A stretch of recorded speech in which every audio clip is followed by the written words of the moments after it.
paz do Senhor, meus irmãos, boa noite, louvado seja o nome do Senhor por estarmos aqui neste momento reunidos para cultuarmos ao Senhor, adorá-lo e exaltá-lo em nome de Jesus. Chuva boa, está caindo e a gente se alegra na presença do nosso Deus. Eu gostaria de ler com os irmãos o Evangelho de João, capítulo 16, versos 32 e 33. O Senhor tem nos abençoado grandemente, o Senhor tem nos fortalecido em tempos de luta, de dificuldade, de dores. O Senhor tem estado conosco, tem nos dado entendimento da sua vontade, tem nos esclarecido a tua palavra, tem nos mostrado o caminho a seguir. A sua palavra conforta os nossos corações. Diz assim, João 16, 32 e 33. Eis que vem a hora, e já é chegada, em que sereis dispersos, cada um para a sua casa, e me deixareis só. Contudo, não estou só, porque o Pai está comigo. Estas coisas os tenho dito, para que tenhas paz em mim. No mundo passais por aflições, mas tende bom ânimo, eu venci o mundo. Que palavra maravilhosa!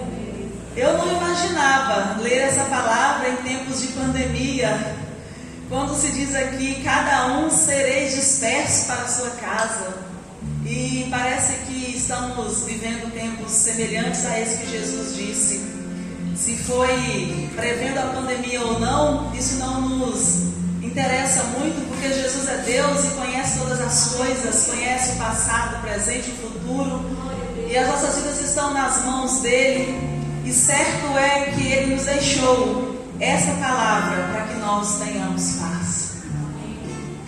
Isso é maravilhoso, porque em tempos de dificuldade, em tempos de tribulação, precisamos ter paz em nosso coração.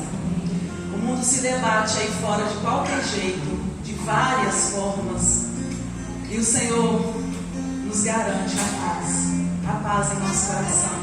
A paz do Espírito, a paz em nossa alma, a paz em nossa mente, a paz em nossos pensamentos. E Ele ainda nos adverte que passaríamos por aflições e havemos de passar até que o Senhor volte ou até que Ele nos leve. Mas nosso ânimo está garantido, porque o Senhor venceu o mundo. O Senhor venceu todas as coisas.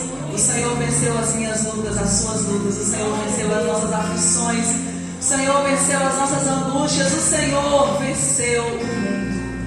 Aleluia! Senhor, nós te agradecemos, ó Deus. Nós te bendizemos, ó Pai, porque a sua palavra nos encoraja, a sua palavra nos fortalece, a sua palavra nos dá bom ânimo, a sua palavra nos leva adiante, a sua palavra, Senhor, nos enche de fé e de esperança, ó Deus, e nós cremos em Ti. E cremos na Tua palavra. As tribulações, lutas, aflições haverão de vir. E o Senhor, ó Deus, nos preparou, ó Pai, nos advertiu, Senhor, para que nós não nos desanimássemos, ó Deus. Muito obrigada, Senhor. Vamos agradecer ao nosso Deus. Eu gostaria que você se levantasse aí em casa, onde você estiver, que você ligasse o seu pensamento ao céu, que você entregasse o seu coração ao Senhor nesta noite. Que você pudesse cantar com fé, com esperança, com alegria e com certeza de que o nosso Deus nos faz andar por lugares altos. O nosso Deus nos põe de pé. O nosso Deus segura em nossas mãos. O nosso Deus aponta o caminho a seguir. Aleluia! Te adoramos, Senhor, te engrandecemos, ó Deus. Te louvamos nessa noite. Aleluia!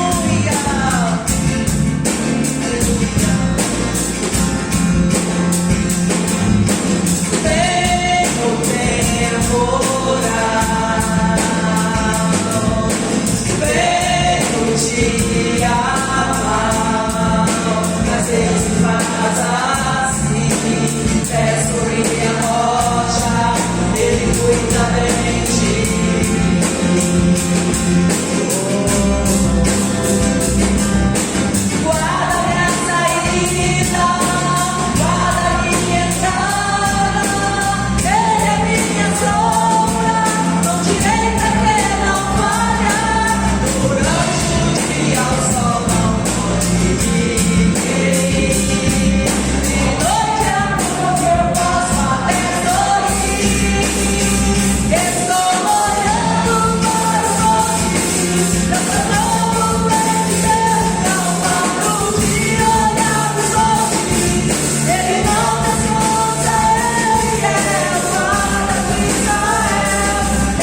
Jesus disse: eu não estou só, porque o Pai está comigo. Ele é o dono da terra, Ele é o dono do céu, Ele reina sobre nós, Ele reina sobre a sua igreja. Ele venceu o mundo. Aleluia, que essa palavra enche o nosso coração e nos fortaleça. Ele venceu o mundo. Ele é o único digno de ser clamado por nós, o único a quem nós devemos adorar, o único socorro que nós temos. Buscamos soluções em vários lugares. Nós, a igreja de Cristo, também busca solução em vários lugares, mas em nosso coração e em nossa alma sabemos que só Jesus resolve os nossos problemas. Só Jesus recupera a nossa alma. Só Jesus é digno de louvor e de adoração. Senhor, nós clamamos a Ti, nos rendemos aos Teus pés, ó Deus. Só o Senhor é digno. Aleluia, Jesus. A Ti eu vou clamar, pois tudo vem de Ti, tudo está.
Senhor para nós é que tenhamos paz. Que tenhamos paz. Estar nos braços de Jesus é encontrar a verdadeira paz. Aleluia. A palavra está conosco. Ouçamos a palavra de Jesus.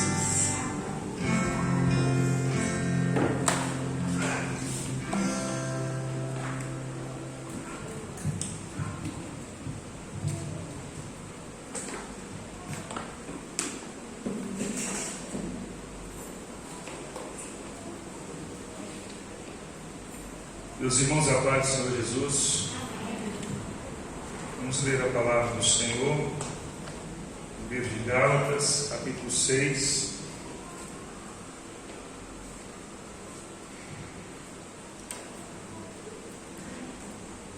Carta de Paulo aos Gálatas, capítulo 6, versículo 1 ao 5. O texto que nós já lemos na semana passada, e nós vamos ler novamente, que nos diz assim: Irmãos, se alguém for surpreendido em alguma falta, vós que sois espirituais, corrige-o com espírito de brandura, e guarda-te para que não sejas também tentado. Levai as cargas uns dos outros, e assim cumprireis a lei de Cristo. Porque se alguém julga ser alguma coisa, não sendo nada, a si mesmo se engana. Mas prove cada um o seu labor, e então terá motivo de gloriar-se unicamente em si, e não em outro. Porque cada um levará o seu próprio fardo. Amém. Que o Senhor nos abençoe por meio da sua palavra, em nome de Jesus. Queridos irmãos, nós falamos aqui na semana passada que o apóstolo Paulo está escrevendo aos Gálatas a fim de instruí-los a viver uma vida cristã efetivamente no Espírito Santo, uma vida na graça de Cristo, na lei de Cristo. E Paulo nos diz que nós devemos viver e andar no Espírito. Se nós vivemos no Espírito, nós devemos andar no Espírito, como nós já falamos aqui. Ou seja, nós devemos ter uma vida condizente, uma vida compatível com aquilo que nós professamos, com aquilo que nós cremos, com aquilo que nós proclamamos, com aquilo que nós acreditamos por meio da palavra de Deus. Ou seja, nós devemos, na prática, ter uma vida condizente com a vida do Espírito. Devemos ter práticas condizentes com a vida no Espírito. Ou seja, não há vida cristã a não ser uma vida movida pelo Espírito. E nós precisamos cuidar para que o Espírito de Deus, ele se mova em nós, ele haja em nós. Nós precisamos ter o cuidado para dar lugar ao Espírito Santo de Deus. Caso contrário, nós vamos viver uma vida na prática das obras da carne. É isso que Paulo está nos ensinando, viver uma vida na prática das obras da carne. E isso depende de nós nos sujeitarmos ao Espírito Santo de Deus, de nós nos colocarmos à disposição do Espírito Santo de Deus. Mas isso é um desafio? Sim, é um desafio. Há uma luta muito grande? Mas não é nada impossível, não é nada inatingível, nada inalcançável. É uma coisa perfeitamente possível quando nós vamos nos sujeitando ao Espírito Santo de Deus. Não é que nós vamos conseguir fazer alguma coisa sozinhos, mas à medida que nós nos sujeitamos ao Espírito Santo de Deus, à medida que nós pedimos socorro ao Senhor, à medida que nós entendemos que nós não temos forças para vivemos uma vida no Espírito, a única força que a gente tem é para praticar as obras da carne. Nós temos força para isso, nós temos disposição para isso, nós temos perfeitas condições para isso. Mas para viver uma vida contrária a isso, para vivermos outra vida, nós não temos condição. Por isso nós dependemos inteiramente do Espírito Santo de Deus. Mas é necessário que nós nos sujeitemos ao Espírito Santo. É necessário que nós busquemos o Espírito, é necessário que nós peçamos socorro ao Espírito Santo de Deus, porque isso é de fato andar no Espírito. Andar no Espírito não quer dizer que nós vamos gerar o fruto do Espírito em nós, porque só o próprio Espírito pode gerar fruto em nossas vidas, mas nós podemos nos sujeitar ao Espírito Santo, podemos nos colocar à disposição do Espírito Santo de Deus. Por isso nós devemos ter práticas condizentes com uma vida no Espírito. E esse texto que nós lemos nos dá alguma orientação a esse respeito, de nós termos práticas condizentes com uma vida no Espírito. E falamos aqui na semana passada, começamos a falar aqui na semana passada, a primeira coisa que nós apontamos neste texto como uma prática de uma vida condizente no Espírito, uma prática que condiz com quem anda no Espírito, é a prevenção. Nós falamos aqui que Paulo está dizendo assim, irmãos, se alguém for surpreendido no pecado, se algum crente, for surpreendido no pecado, não é quem anda na prática do pecado, é quem for surpreendido. Surpreendido não é que a pessoa, de repente, está pecando e não sabe. Ou seja, surpreendido aqui é se alguém ocasionalmente cair em pecado, estar em pecado. Não é viver na prática. Então, aqueles que andam no Espírito, aqueles que são espirituais, aqueles que estão vivendo uma vida no mover do Espírito Santo, devem corrigir estas pessoas com brandura, devem corrigir com brandura, ou seja, com cuidado, com amor. E aí Paulo faz uma orientação a esses irmãos que são espirituais, a esses irmãos que vivem uma vida no Espírito, que andam no Espírito. Diz: e vocês devem se guardar para que não sejam também tentados, para que vocês também não pequem. Vocês também devem se guardar para que vocês não caiam no mesmo erro. Ou seja, Paulo está dizendo assim: vocês devem agir preventivamente. Vocês devem agir preventivamente. Vocês devem olhar para essa situação e agir preventivamente. O que é agir preventivamente? É eu tomar todo o cuidado possível e necessário para que eu não incorra em algum erro, para que eu não me prejudique. Como nós falamos aqui, a prevenção é um princípio de vida, e onde quer que nós apliquemos a prevenção, nós vamos ter um bom resultado, nós vamos ser abençoados. Não é assim? Tudo que a gente age preventivamente, se a gente cuida da saúde preventivamente, a gente vai ter uma saúde melhor, a gente vai ter menos gasto, menos transtorno. Se você cuida preventivamente de qualquer coisa da sua vida financeira, se você calcula com antecedência e cuida preventivamente, você vai ter menos transtornos financeiros. Se você faz a manutenção de algum equipamento, um carro, de algum equipamento que você tem, você vai cuidar melhor do seu equipamento, do seu carro, vai gastar menos e você vai ter o controle do cuidado. Imagine um carro que você faz a manutenção preventiva. A manutenção já é uma ação preventiva. Você faz a manutenção, esse carro não vai te deixar na mão, ou melhor, não vai te deixar a pé. Se você faz a revisão, você não espera acontecer um problema e o carro parar no meio da rua, e aí você não sabe qual é o problema, você vai ter um gasto que você não planejou, que você não imagina, certamente um gasto maior do que se você tivesse feito a manutenção, e ele vai te deixar a pé num momento que você talvez não esperasse. Mas se você faz a manutenção, você programa quando é que você quer parar, quando é que você quer levar o seu carro na oficina, quando é que o custo certamente é um custo mais previsível, é um custo mais previsível. Não é assim, Edinaldo? Estou errado no que eu estou falando aqui? Eu não entendo de mecânica de carro não, mas a ideia de cuidar preventivamente parece muito simples de entender, e eu acho que todos nós entendemos. Você pode programar, você vai gastar muito menos e é assim.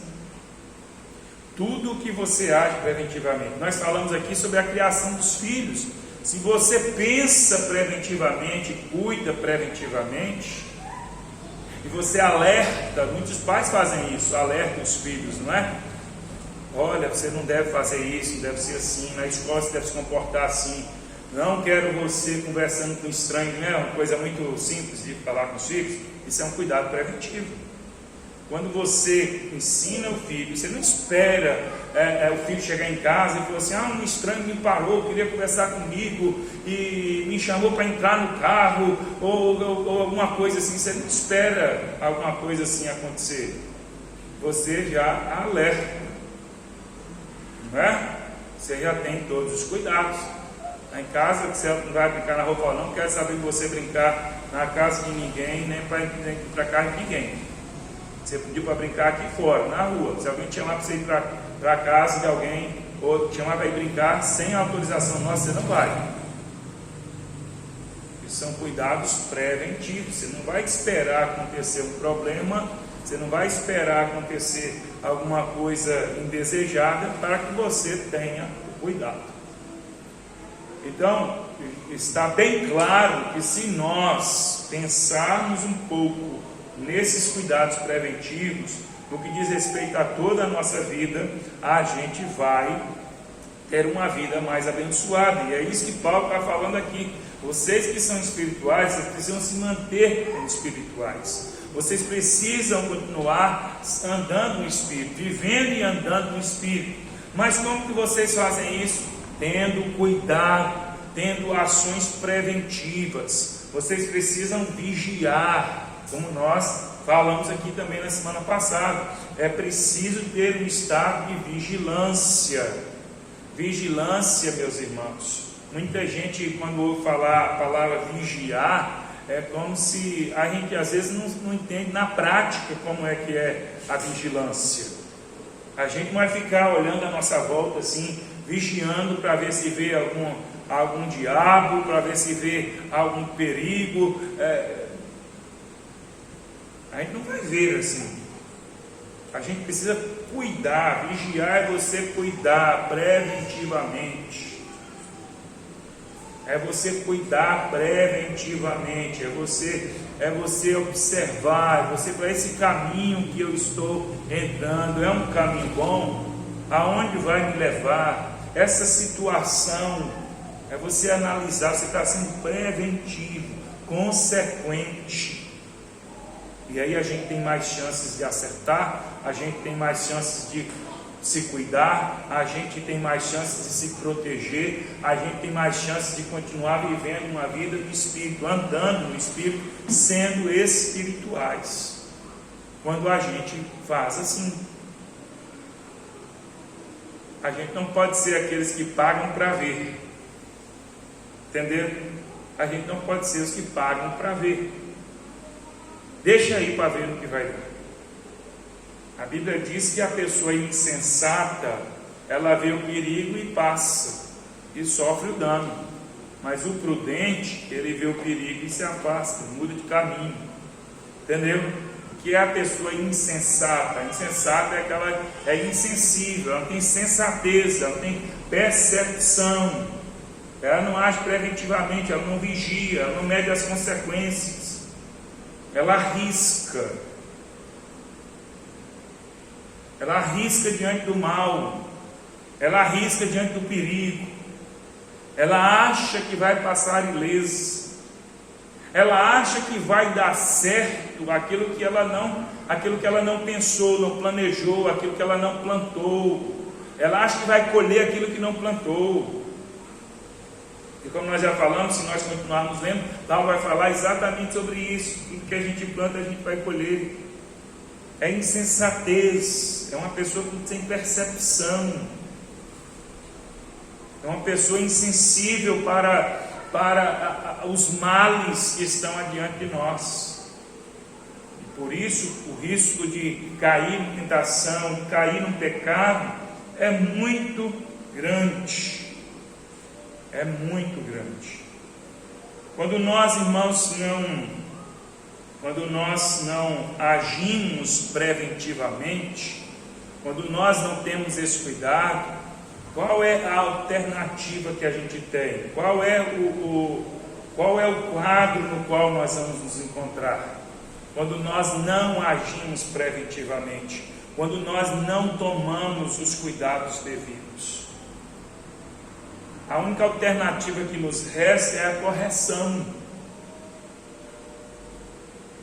E é isso que Paulo está dizendo aqui. Esses irmãos que caíram em pecado, eles agora estão passivos da correção daqueles que são espirituais, daqueles que têm condição de corrigi-los, daqueles que no momento eles estão andando no Espírito, estão cuidando, e que corrigem com brandura, com cuidado, não é com soberba, não é como quem é intocável, como quem é impecável. Então a alternativa que nós temos, ou a gente age preventivamente, ou nós vamos ter que passar por correção. Não tem outro caminho, só são esses dois. Ou nós agimos preventivamente, ou vamos ter que passar por um processo de correção.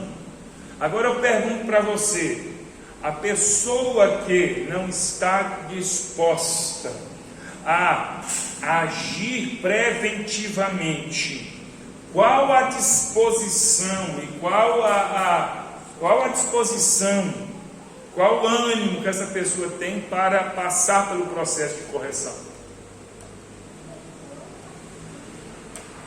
Vamos lá naquele exemplo do carro, que é muito simples. Vamos lá. A pessoa que não está disposta a programar um dia que for mais conveniente, mais tranquilo, para levar o carro na oficina, ela não está disposta a fazer isso. Ela não está disposta a pagar por uma manutenção. Ela não está disposta, ela não para. Ela não escolhe um dia programado que ela pode parar, que ela leva o carro na oficina, que ela faz a manutenção sempre é um cuidado básico. A pessoa que não está disposta a fazer isso, quando o carro para de vez,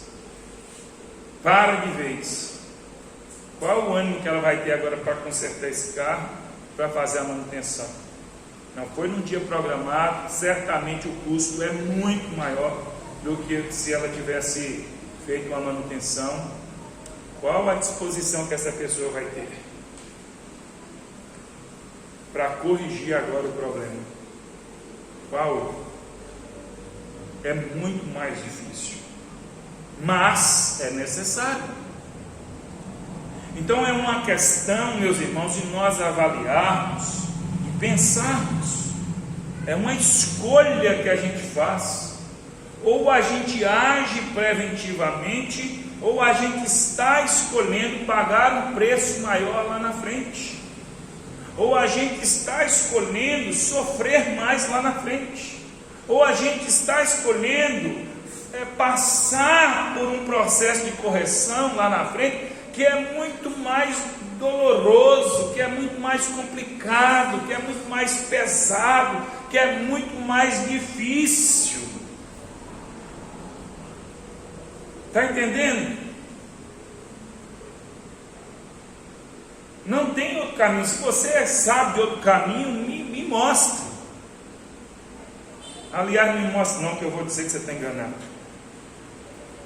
Não me mostre não, que eu vou dizer que você está enganado, que você está mentindo para você mesmo, porque não tem outro caminho.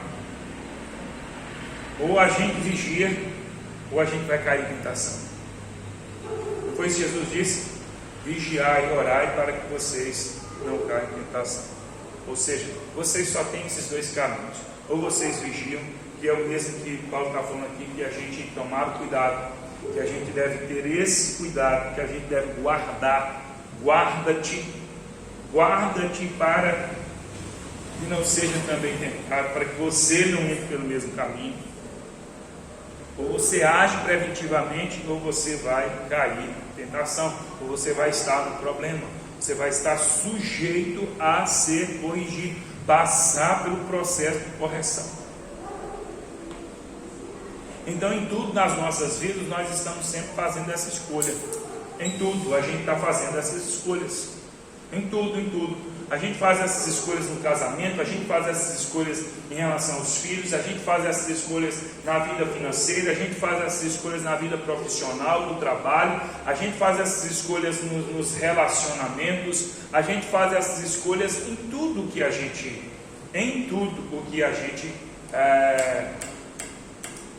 faz. Tudo que a gente faz. Entendeu?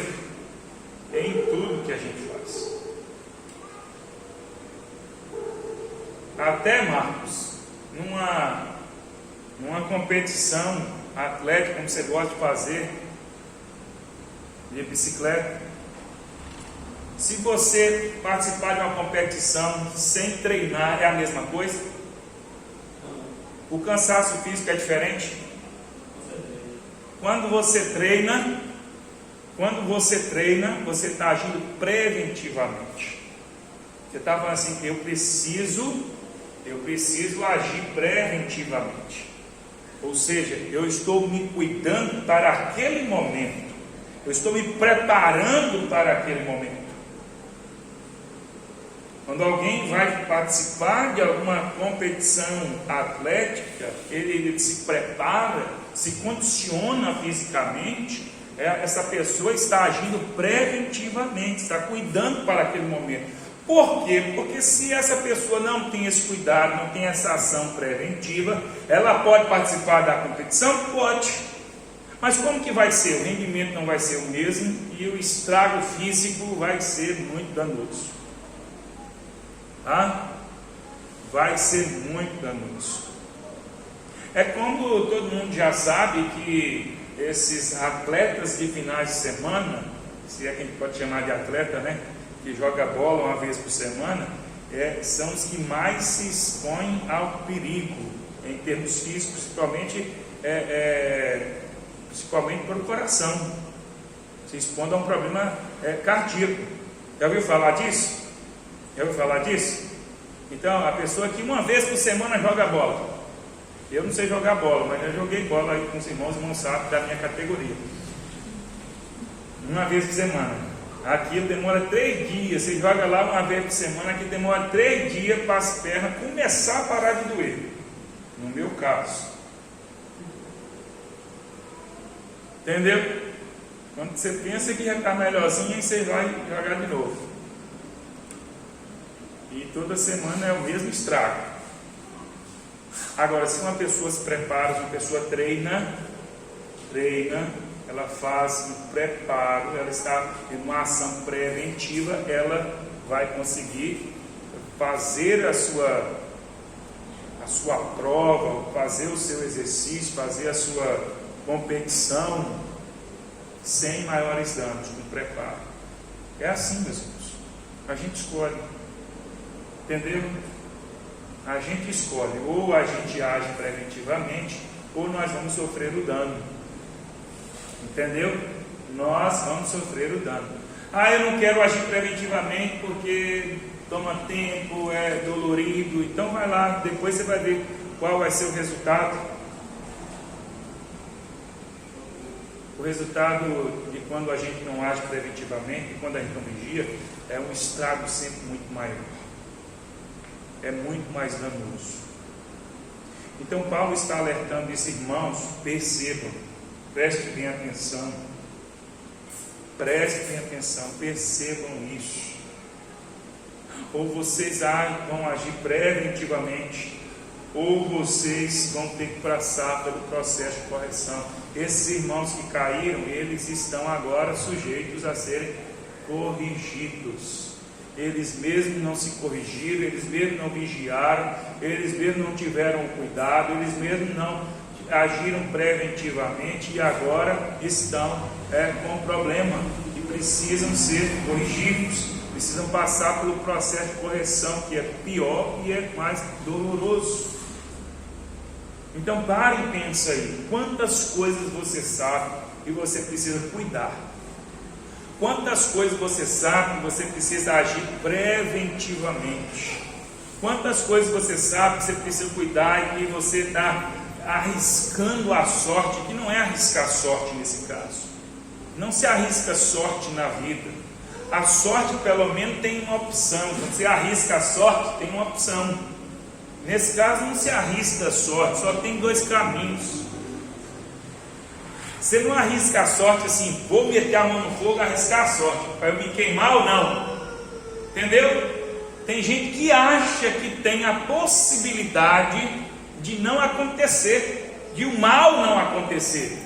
Eu vou arriscar a sorte, meter a mão no fogo para ver. Pode ser que queime, pode ser que não. Como pode ser que não? Coloca a mão no fogo para ver e arrisca a sorte. Imagina se alguém chega para você, arrisca a sorte, aí vai, põe a mão no fogo. Se você der sorte, não vai queimar. Você acredita nessa sorte? Você acredita? Claro que não. Não existe essa sorte. Não existe essa sorte na vida. Ou vigia, ou vai cair em tentação. O que planta, a gente colhe. Não tem assim, ó, planta aí para ver. Olha, em 50% das vezes você planta, colhe o que você planta. É assim? Não. Não é assim. Em 80% das vezes você colhe o que você plantou, em 20% você colhe outra coisa. É assim? Não. Em 99,9% das vezes que você planta, você vai colher o que você plantou. Existe 0,1% de chance de você colher outra coisa. Existe isso? Não existe. Você vai colher o que você plantou. Então não tem esse negócio de arriscar a sorte. Isso é insensatez. A gente joga com a vida.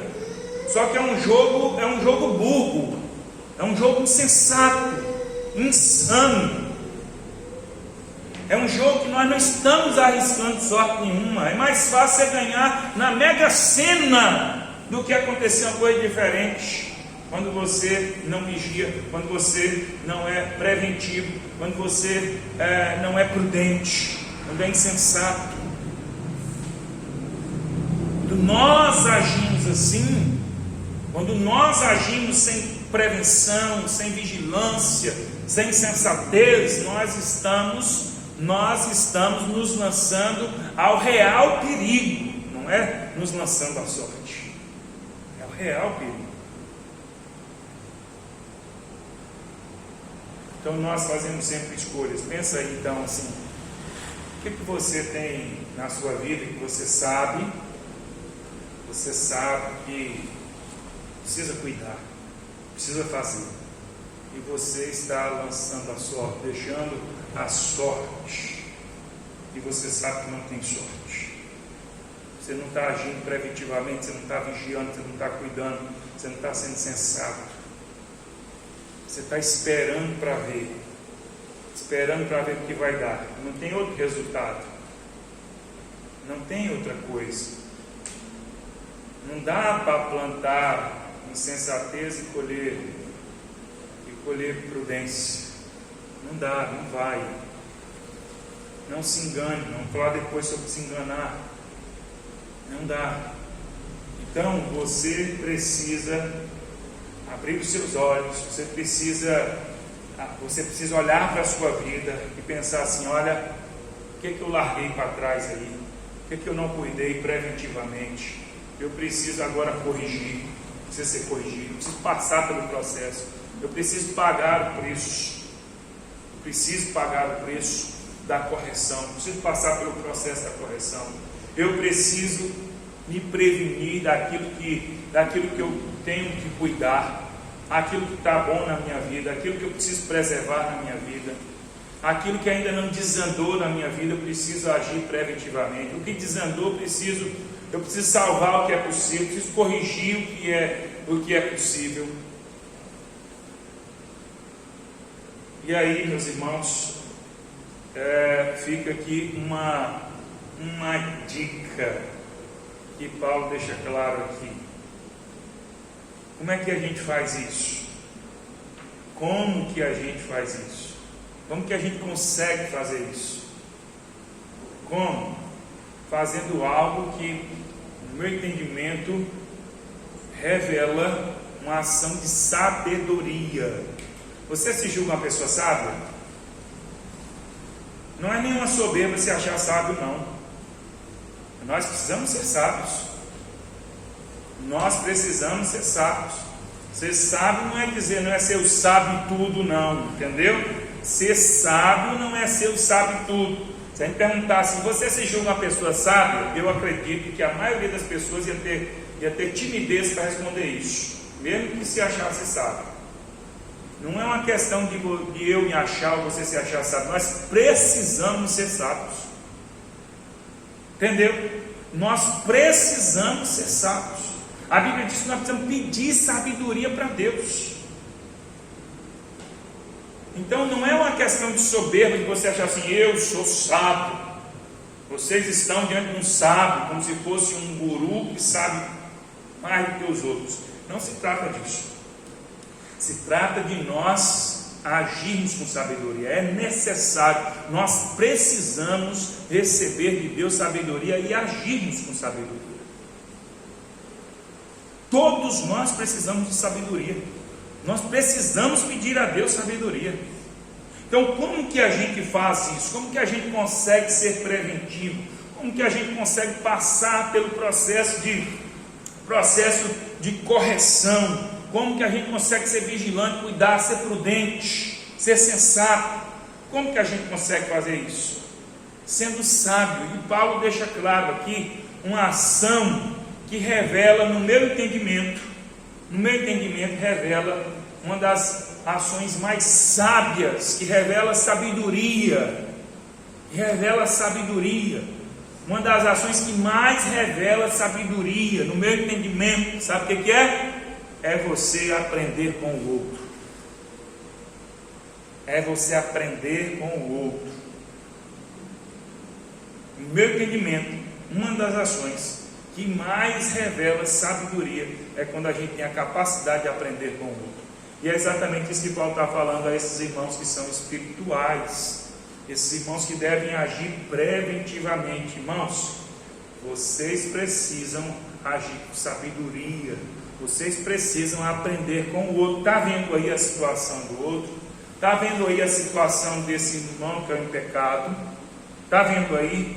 Vocês devem olhar, corrigir, devem aprender, devem agir preventivamente. Isso quer dizer, vocês devem aprender com a situação do outro, para que vocês não se encontrem nessa situação, para que vocês não caiam nesse pecado. Nós precisamos ter a capacidade de aprender com os outros, de aprender com aqueles que estão passando por determinada experiência. É um engano nosso, é falta de sabedoria nossa, quando nós achamos que nós temos que passar pela experiência, que nós temos que aprender vivendo tais experiências. Algumas pessoas dizem assim, só se aprende errando, né? Amém? Você aprende errando? É assim? Às vezes isso é só uma desculpa que a gente dá para justificar os erros. Eu errei, eu fiz errado, o fulano errou, mas é assim mesmo, né? Só aprende errando. Como assim só aprende errando? Então Jesus não aprendeu nada. Jesus não aprendeu nada. Se é assim, nós devíamos falar, meu filho, erre, o certo é isso aqui, agora erre bastante para você acertar. A gente ensina assim para os filhos? A gente ensina assim, meu filho, o caminho certo é esse aqui, agora, para você acertar o algo, você tem que errar, erre bastante, até você aprender. Aí a gente tem essa mania de querer justificar os nossos erros, como se o erro fosse algo necessário. Não, o erro não é algo necessário. A gente está sujeito a errar? Está. E é bom que a gente olhe para o erro e fale assim, eu não posso andar por esse caminho, não posso fazer isso aqui. Nesse aspecto, o erro é didático, pode ser didático, mas não é errando que a gente aprende. A gente aprende acertando, fazendo a coisa certa, fazendo o que é bom, fazendo o que é correto.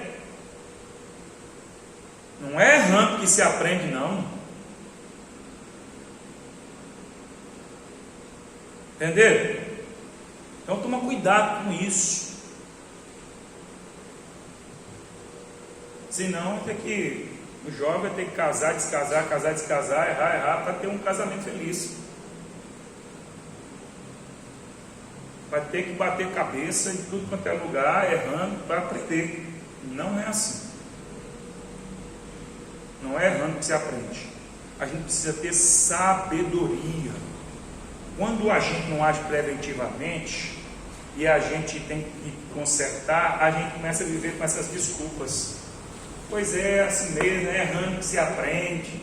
Ninguém é perfeito. A gente começa a falar algumas verdades para justificar a gente. Dizendo, ninguém é perfeito. A gente é pecador. Claro que a gente não é perfeito. Claro que a gente é pecador. Mas isso não justifica os nossos erros. De jeito nenhum.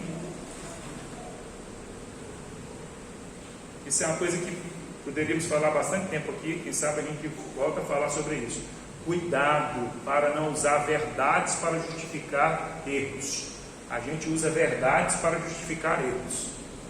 A gente usa verdades para tapar alguns pecados nossos. Cuidado. Não se usa verdades para justificar erros, para justificar pecados. Pecados não têm justificativo. Erros não se justificam. Erros se consertam. Pecados se arrependem. Tem que se arrepender dos pecados, consertar os erros. Não se justifica, não se esconde. Não é assim que a gente deve tratar. Então, quando a gente não consegue agir preventivamente, quando a gente não consegue encarar o processo de correção, a gente faz essas coisas, justifica os erros. A gente quer esconder os erros. Então a gente precisa ser sábio. Ser sábio é aprender. Aprende com a experiência do outro, aprende com o que o outro está vivendo. Não é aprender só com os erros do outro, não. Aprenda com os acertos do outro também.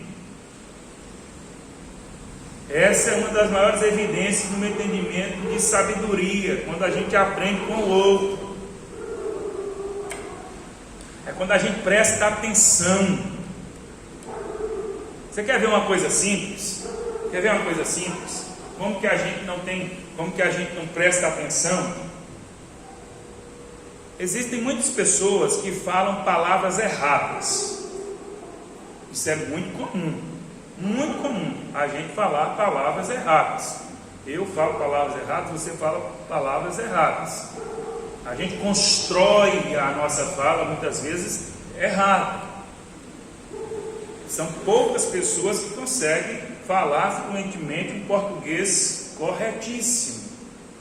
Poucas pessoas. E a gente fala palavras erradas mesmo. Não é só a construção, não. Não é ao invés de falar nós vamos, falar nós vai. Não é isso. É uma palavra errada mesmo. Às vezes a gente aprendeu a palavra errada. A gente aprendeu, ou a gente não tem noção da palavra certa e a gente fala mesmo. A gente fala a palavra errada. Mas, tantas vezes a gente lê aquela palavra corretamente ou escuta alguém falando diferente. Você já escutou alguém falando uma palavra diferente do que você fala? E como você escuta isso? Dependendo de quem é a pessoa, você está vendo um jornal, o jornalista falou uma palavra, é mais fácil você estar falando essa palavra errada do que o jornalista está falando lá errado. Então, se você parar e perceber, você fala assim, opa, ele falou essa palavra diferente do que eu tenho costume de falar. É uma oportunidade de você falar, vou dar uma olhada nessa palavra. Entenderam? E aí a gente fala, aprendi uma palavra, me corrigir, vou falar corretamente. E a gente quase não tem esses hábitos. Eu estou citando aqui um exemplo muito simples. Muito simples. É de você ouvir uma palavra que você fala diferente e perceber que é diferente, você analisar diferente. Eu falo errado ou aquela pessoa que falou errado? Vou verificar. Vou prestar atenção. Isso é uma coisa simples. Agora imagina que a gente deve olhar para os outros, para a experiência dos outros, as experiências negativas e positivas, os erros e os acertos, e a gente tem que aprender. Do mesmo jeito que alguém pecou e eu devo olhar e falar assim, olha, eu preciso ter cuidado para que amanhã não seja eu no lugar dessa pessoa. Eu preciso ter cuidado para que amanhã não seja eu que esteja nesse pecado, porque eu tenho todas as condições de pecar assim como o outro pecou. Entender? Nós temos todas as condições de pecar como o outro pecou. Se a gente olha para o outro e fala assim, não, ele pecou, mas ele, ali eu já sabia, ali não tem, eu sou diferente. Não, você não é diferente, eu não sou diferente. Quem é espiritual está na dependência do Espírito, não se vale de nenhuma força sua. A gente tem que olhar com humildade para o outro, eu preciso ter cuidado. Se o meu irmão que está andando ao meu lado, se está junto comigo, caiu nesse pecado, eu também estou sujeito a cair. Eu preciso cuidar, preciso continuar vigilante, preciso continuar agindo preventivamente. Se o meu irmão está com uma vida abençoada, eu posso seguir os passos dele e também ser abençoado. Eu posso aprender com os acertos. Eu posso aprender com a vida dele, o que ele está fazendo. Eu não preciso descobrir tudo sozinho. Eu não preciso, mas cada um tem o seu jeito. Já começou a desgraça da vida. Já começou. Esse individualismo começou. É claro, você está justificando com a verdade. É claro que cada um tem um jeito, mas esse jeito é para quê? Não tem cada um tem um jeito de ter uma vida no Espírito. Só tem um jeito de ter uma vida no Espírito. Não tem cada um tem um jeito. Cada um tem um jeito de ter a vida cristã. Não, a vida cristã é uma só. Há uma só fé, um só Senhor.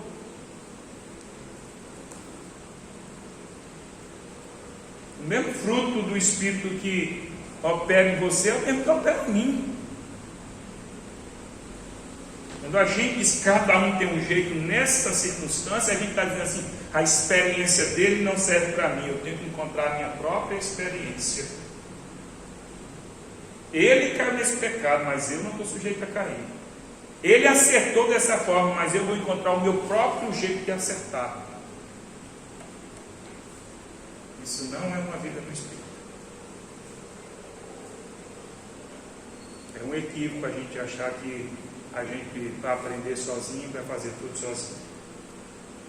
A gente tem que agir preventivamente, senão nós vamos passar pelo processo corretivo. A gente precisa aprender com sabedoria, olhando para a experiência dos outros. Senão, a gente não tem chance. Amém? Vamos ficar por aqui. Fique de pé, vamos cantar no cântico. Enquanto cantamos, você que trouxe sua contribuição, você pode entregar em honra e adoração ao Senhor. Em seguida nós vamos orar de graça ao Senhor, para que nos dê sabedoria, para que a gente age com discernimento, encoraje para agir preventivamente, em nome de Jesus. Em nome de Jesus.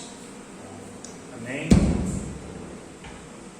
Que o Senhor seja engrandecido através das nossas vidas. Vamos cantar para dizer: minha fé não está firmada nas coisas que pode se fazer.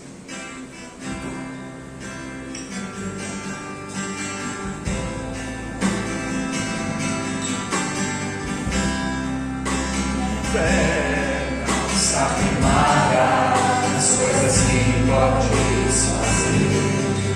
Eu aprendi a te adorar pelo que é. Ele vence e morre, somente Deus, mais ninguém. A Deus seja o louvor. Se Deus quiser, Ele é Deus. Se não quiser, Ele é Deus. Se a porta abrir, Ele é Deus. Mas se fechar, continua a ser Deus. Se a luz sabe que Ele é Deus. Segurado eu vou, Ele é Deus. Se tudo der certo, Ele é Deus. Mas se não der, continua sendo Deus. Minha fé Não está firmada nas coisas que podes fazer. Eu aprendi a te adorar pelo que é. Ele vence e morre, somente Ele, mais ninguém. A Deus seja o louvor. Se Deus quiser, Ele é Deus. Se não quiser, Ele é Deus. Se a porta abrir, Ele é Deus. Mas se fechar, continua sendo Deus. Se a doença vier, Ele é Deus. Segurado eu vou, Ele é Deus. Se tudo der certo, Ele é Deus. Mas se não der, continua sendo Deus. Eu adoro pelo que Ele faz, eu adoro pelo que Ele é. Se houver, sempre será Deus. Eu adoro pelo que Ele faz, eu adoro pelo que Ele é. Se houver, sempre será Deus. Se Deus quiser, Ele é Deus. Se não quiser, Ele é Deus. Se a porta abrir, Ele é Deus. Mas se fechar, continua sendo Deus. Se a doença vier, Ele é Deus. Curado eu vou, Ele é Deus. Se tudo der certo, Ele é Deus. Mas se não der, continua sendo Deus.